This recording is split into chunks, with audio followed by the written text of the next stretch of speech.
कैसे हैं आप सब लोग? Hope so you are all fine. Students, हम लोग जो है स्टेट्स ऑफ मैटर पढ़ रहे थे। स्टेट ऑफ मैटर हमने देखा कि मैटर की तीन हालतें होती हैं, जो गैसेस हैं, लिक्विड हैं एंड सॉलिड है। उनकी कुछ प्रॉपर्टीज जो थी हमने उनको डिस्कस किया। प्रॉपर्टीज को डिस्कस करने के बाद हम फर्दर जो है डिटेल में इन स्टेट्स के बारे में पढ़ने लगे, जिसमें हमने सबसे पहले गैसेस को डिस्कस किया। गैसेस की कुछ प्रॉपर्टीज दी जिसमें हमने डिफ्यूजन, इफ्यूजन वगैरह को, प्रेशर को, मोबिलिटी वगैरह को डिस्कस किया। देन हम उसके लॉज की तरफ आ गए। लॉज में हमने देखा कि दो तरह के जो है हमारे पास लॉज होते हैं। एक आपके पास बॉयल्स लॉ है, सेकंड वाला आपके पास कौन सा लॉ है? चार्ल्स लॉ है। बॉयल्स लॉ में हमने देखा कि हमारे पास रिलेशनशिप बताया जाता है वॉल्यूम और प्रेशर के बारे में। वॉल्यूम और प्रेशर एक दूसरे के इनवर्सली प्रोपोर्शनल होते हैं। कब इनवर्सली प्रोपोर्शनल होते हैं? कंडीशंस बताएगी बेटा वहां पे कि जब हम टेम्परेचर को और नंबर ऑफ मोल्स को क्या रखते हैं? कांस्टेंट रखते हैं।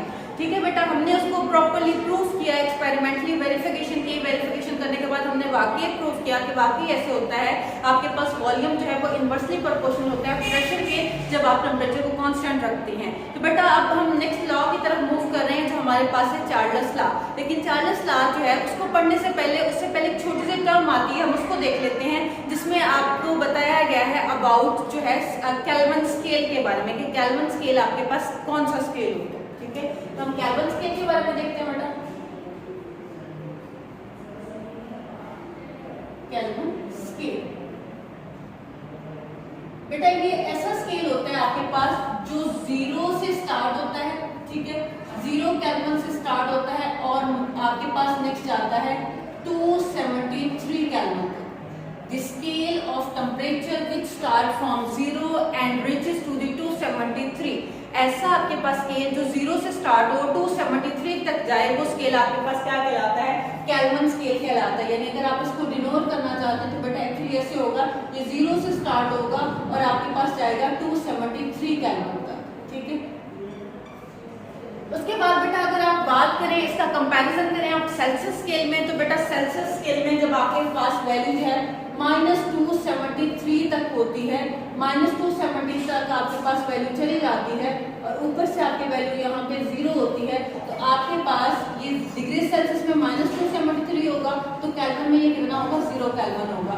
अगर केल्विन में ये 273 है तो बेटा सेल्सियस स्केल में ये कितना होगा? ये आपके पास 0 डिग्री सेल्सियस होता है। तो इस तरह से हम दोनों के दरमियान रिलेशनशिप बताते हैं। अब बेटा हमें यहाँ पे केल्विन स्केल को पढ़ने की जरूरत क्या हुई, या आप इसको एब्सोल्यूट स्केल भी बोलते हैं। क्या बोला जाता है इसको? एब्सोल्यूट स्केल भी बोलते हैं। तो बेटा इसको पढ़ने की जरूरत हमें इसलिए पेश आई क्योंकि हमने जब चार्ल्स लॉ को पढ़ना है तो उसमें बजाय हमने टेम्परेचर को डिग्री सेल्सियस में मेजर करने के, हमने टेम्परेचर को मेजर किस स्केल में करना है? केल्विन स्केल में करना है। टेम्परेचर को बेटा मेजर करने के डिफरेंट स्केल होते हैं। जैसे आपने देखा होगा मोस्टली टेम्परेचर मेजर किया जाता है, जिसमें थर्मामीटर में फ़ारेनहाइट में हमारी जो है वो बता रहा होता है कि हमारी बॉडी का टेम्परेचर कितना है। इसी तरह से अगर आप नॉर्मली किसी चीज़ को बॉयल कर रहे हो तो हम उसको डिग्री सेल्सियस में बता रहे हो, तो इसका टेम्परेचर इतना डिग्री सेल्सियस है। इसी तरह से हमारे पास एक और स्केल भी है जिसको क्या बोला जाता है? केल्विन स्केल बोला जाता है। ये जो केल्विन स्केल है बेटा, ये आपके पास कहाँ से स्टार्ट होता है? माइनस से इसकी वैल्यू स्टार्ट होती है और ये फिर कहाँ तक जाता है? नेक्स्ट आपके पास वैल्यूज नेक्स्ट इंक्रीज होती रहती हैं। तो आपने देखा कि जब आपके पास ये जो स्केल है ये 0 केल्विन से स्टार्ट होता है तो -273 डिग्री सेल्सियस, और जो 0 केल्विन होते हैं ये क्या होते हैं? ये बराबर होते हैं। एक्चुअली यहाँ पे हमारे पास -273 डिग्री सेल्सियस या -273.16 डिग्री सेल्सियस और 0 केल्विन, ये बेटा आपके पास ऐसा टेम्परेचर है, वो टेम्परेचर है जिसपे आपके पास किसी भी गैस का वॉल्यूम, किसी भी गैस का volume of a gas become 0, किसी भी गैस का वॉल्यूम जो है वो क्या हो जाता है? 0 हो जाता है। ठीक है, the temperature at which volume of a gas become 0, ऐसा टेम्परेचर जिसपे किसी भी गैस का वॉल्यूम क्या हो जाए? 0 हो जाए, वो टेम्परेचर आपके पास क्या कहलाता है? एब्सोल्यूट टेम्परेचर कहलाता है। क्या कहलाता है? Absolute temperature. उसको एब्सोल्यूट केल्विन या 0 K भी बोला जाता है। ठीक है बेटा, अब हम देखते हैं रिलेशनशिप। सपोज आपके पास अगर कोई भी वैल्यू जो है वो डिग्री सेल्सियस में आ जाती है, आप उसको केल्विन में कन्वर्ट करना है, तो आप लिखेंगे केल्विन इज इक्वल टू जो भी आपके पास टेम्परेचर जो है वो डिग्री सेल्सियस में होगा उसके साथ आपने +273 कर देना है। ये आपके पास टेम्परेचर किस में कन्वर्ट हो जाएगा? केल्विन में कन्वर्ट हो जाएगा। और अगर आपके पास सपोज कोई भी टेम्परेचर डिग्री सेल्सियस में है, आप उसको केल्विन में कन्वर्ट करना चाहते हैं, तो जो भी केल्विन में वैल्यू होगी उसमें से आप -273 कर देंगे, आपके पास टेम्परेचर किस में कन्वर्ट हो जाएगा? टेम्परेचर आपके पास डिग्री सेल्सियस में कन्वर्ट हो जाएगा। अब इसके एक एग्जांपल आपके सामने कोट करती हूँ बेटा कि सपोज आपके पास टेम्परेचर दिया गया है 40 डिग्री सेल्सियस। कितना टेम्परेचर दिया गया है? 40 डिग्री सेल्सियस। वो कहते हैं इसको कन्वर्ट करें, convert 40 degree Celsius into kelvin. इसको कन्वर्ट करें केल्विन में।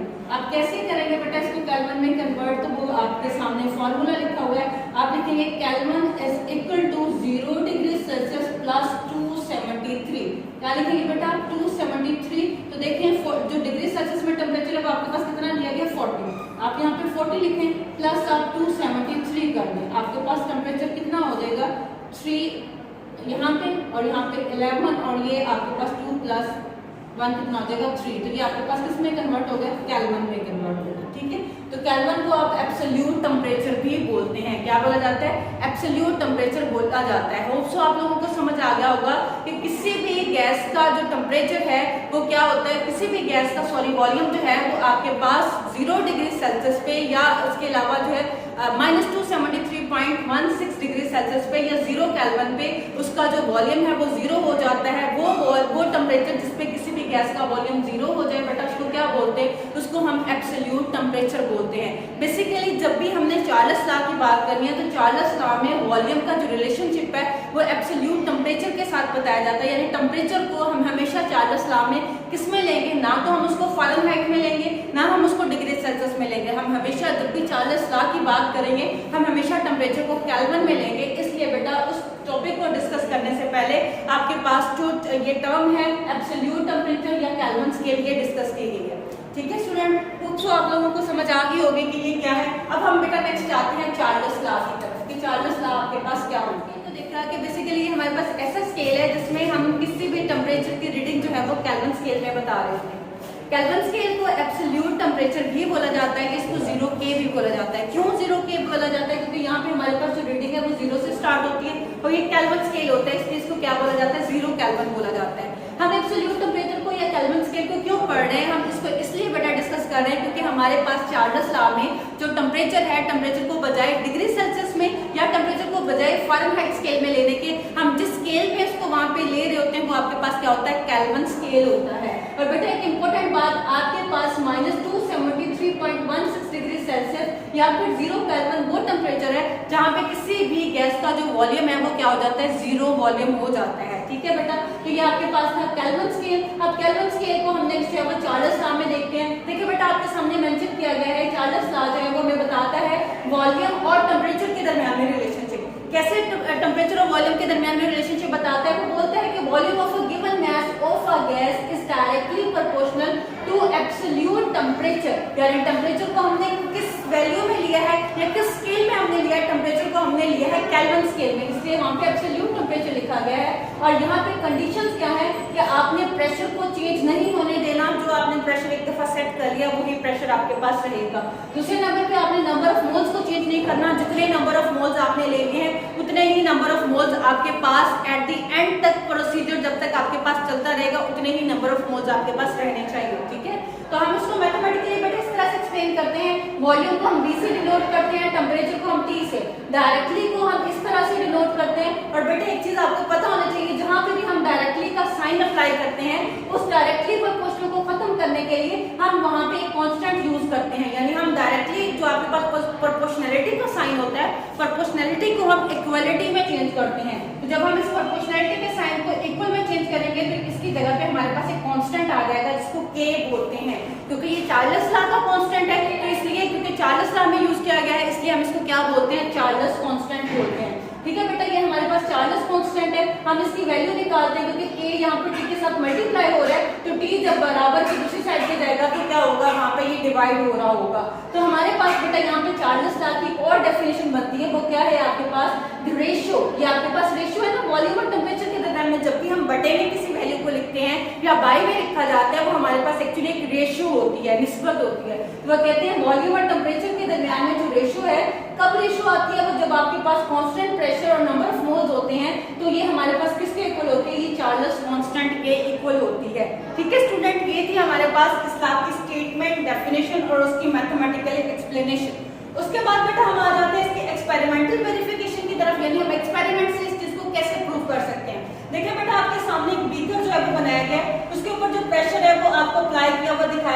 1 एटमॉस्फेयर है, यानी इस चीज का जो वजन है वो 1 एटमॉस्फेयर है। नंबर ऑफ मोल्स जितनी आपने गैस ली है, गैस कितनी ली है आपने, 1 नंबर ऑफ मोल्स आपने गैस ली है। टेम्परेचर आपके पास 0 डिग्री सेल्सियस है, यानी अभी तक आपने इसके ऊपर कोई टेम्परेचर अप्लाई नहीं किया। तो हम यहाँ पे कंसीडर करते हैं कि ये जो टेम्परेचर है ये आपके पास T1 है और जो वॉल्यूम है इस गैस का वो कितना आ रहा है, वो आपके पास V1 आ रहा है। ठीक है स्टूडेंट, अब उसके बाद हम क्या करते हैं, इसी जो आपके पास बीकर है इसको गर्म करते हैं, हीट करते हैं। हमने स्प्रिट लैंप यूज किया या आपने कोई भी बर्नर यहाँ पे यूज किया, आपने इसको गर्म करना शुरू किया। जैसे ही आप इसको गर्म करेंगे आपके पास इसका वॉल्यूम क्या हो जाता है, इंक्रीज हो जाता है। इसकी सिंपल एग्जांपल, आपको एक लिक्विड की एग्जांपल देती हूँ कि आप पैन में पानी लेते हैं, पानी नॉर्मली आपके पास पड़ा रहे, कभी भी उसका वॉल्यूम इंक्रीज नहीं होता। लेकिन जब आप उसी पैन को उठा के जो है वो आप स्टोव के चूल्हे के ऊपर रख देते हैं और आप उसका जो है वो गैस बर्नर ऑन करते हैं, तो जैसे जैसे टेम्परेचर इंक्रीज होते हैं आपके पास वो जो पानी है वो बॉयल करना शुरू कर देता है। सपोज पैन में पहले वो उसने इतना एरिया कवर किया होता, आहिस्ता आहिस्ता जैसे जैसे टेम्परेचर इंक्रीज होगा एक पॉइंट आएगा कि वो आपके पास बॉयल होकर उसका वॉल्यूम पूरा ऊपर तक चला जाएगा। सेम बेटा यहाँ पे ऐसी है कि जब आप टेम्परेचर बढ़ाते हैं, टेम्परेचर आपने इंक्रीज किया, आपने इसको हीट किया, हीट करने से आपके पास वॉल्यूम भी क्या हो गया, आपके पास इंक्रीज हो गया। तो अगर हम इसको लिखेंगे V1 over T1 तो ये आपके पास क्या आएगा, V2 over T2 आएगा। दूसरी इंपॉर्टेंट बात कि बेटा आपने यहाँ पे टेम्परेचर को केल्विन स्केल में लेना है। केल्विन स्केल के अलावा आप किसी भी स्केल को अगर यहाँ पे यूज करेंगे तो आपके पास जो रीडिंग है बेटा वो आपके पास रीडिंग ठीक नहीं आएगी। तो हमने प्रूव किया यहाँ पे कि वाकई ही अगर आप वॉल्यूम बढ़ाते हैं, वॉल्यूम के बढ़ाने से आपके पास टेम्परेचर क्या होता है वो बढ़ जाता है।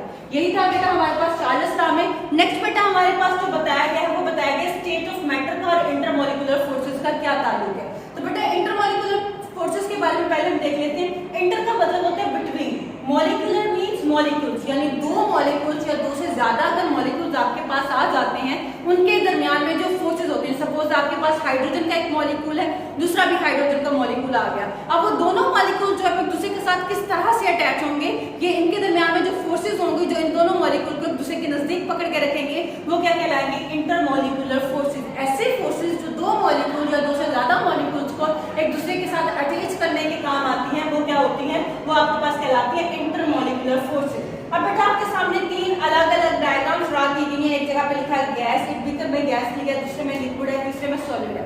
तो बेटा आपके पास आपके पास मैटर की ऐसे स्टेट जिसमें फोर्सेस ऑफ अट्रैक्शन बहुत वीक होते हैं। सपोज अगर एक मॉलिक्यूल इधर है तो दूसरा मॉलिक्यूल आपके पास इधर होता है, तीसरा मॉलिक्यूल इधर होता है, चौथा मॉलिक्यूल जो है वो बहुत दूर होगा। ऐसी मैटर की स्टेट जिसमें इंटरमॉलिक्यूलर फोर्सेस बहुत वीक होती हैं वो स्टेट आपके पास गैस कहलाती है। आपको यहाँ पे नजर भी आ रहा होगा, गैस का एक मॉलिक्यूल इधर है, दूसरा इधर है, तीसरा इधर है, चौथा इधर है। आपको इसके डेली लाइफ से एग्जांपल देती हूँ। सपोज हमारे घर में जो एलपीजी के सिलेंडर्स यूज किए जाते हैं या जो गैस हम लोग यूज करते हैं, अगर उसका वो स्टोव खुला छोड़ दिया जाए तो क्या होता है कि थोड़ी देर बाद बजाय आपको किचन में से स्मेल आ रही है, पूरे घर में से उसकी स्मेल आ रही है। क्यों? क्योंकि गैस के मॉलिक्यूल्स के दरमियान में फोर्सेस ज्यादा स्ट्रॉन्ग नहीं है जो एक दूसरे को एक ही जगह पे बांध के रखे। तो मॉलिक्यूल्स क्या होते हैं, एक दूसरे से दूर हटते हटते मूव करते करते पूरे घर में फैल जाते हैं। ऐसी मैटर की स्टेट जिसमें फोर्सेस ऑफ अट्रैक्शन वीक होंगी वो क्या कहलाती है, आपके पास गैस कहलाती है।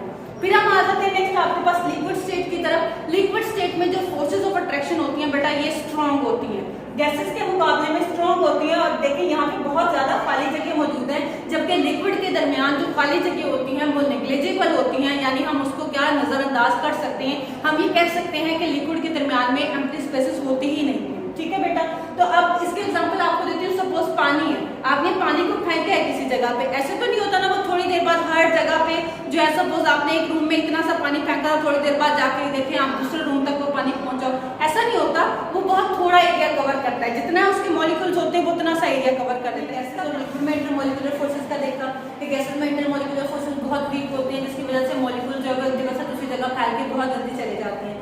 एग्जाम्पल में हमने गैस के एग्जाम्पल ली, इस तरह से आप किसी भी सेंट की, परफ्यूम के एग्जाम्पल लें, बहुत जल्दी उसकी स्मेल एक जगह से फैल के दूसरी जगह चली जाती है क्योंकि उनमें इंटरमॉलिक्यूलर फोर्सेस बहुत वीक होते हैं।